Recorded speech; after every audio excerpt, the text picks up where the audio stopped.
Kevin here, or Mr. Peace. I just got done talking at Avon East Elementary School in Avon, Ohio. The theme today was all about anti-bullying, but really trying to see someone for their heart first, looking at somebody for what's on the inside, that's really what counts. We celebrate the outside differences, but we're making sure to see people for human beings before anything else, just like my shirt says, the one race human. And to see people for the M is on all of our palms, for miracles, that we're all worthy of love, and the M right there means that we're all miracles, that we have to see that and appreciate that in everybody by how we treat them with empathy, with kindness, and with compassion. And so I got to speak to all the first and second graders here today, got to share my heart with them, and they really touched my heart too.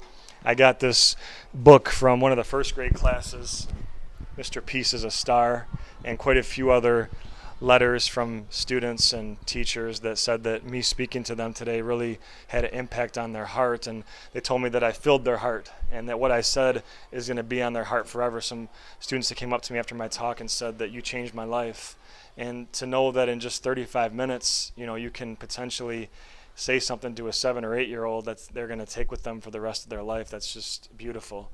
And I'm so touched and so blessed that they can start to see that they can always choose light over darkness. They can always choose love over hate, and to help fill other people's hearts once they've kind of healed their own. And it's still in line too with this buddy bench concept. This is one on the inside lobby here at the school. They have one outside too. But the whole idea is that if you feel alone, if you feel that you need a friend or just need love, somebody can come up to you while you're sitting there and come and appreciate you and include you and value you, because you never have to go this alone. We always have people that support us, our best friends that are worth so much to us, worth the world and worth our time, and to just keep shining our light always, no matter what we've gone through.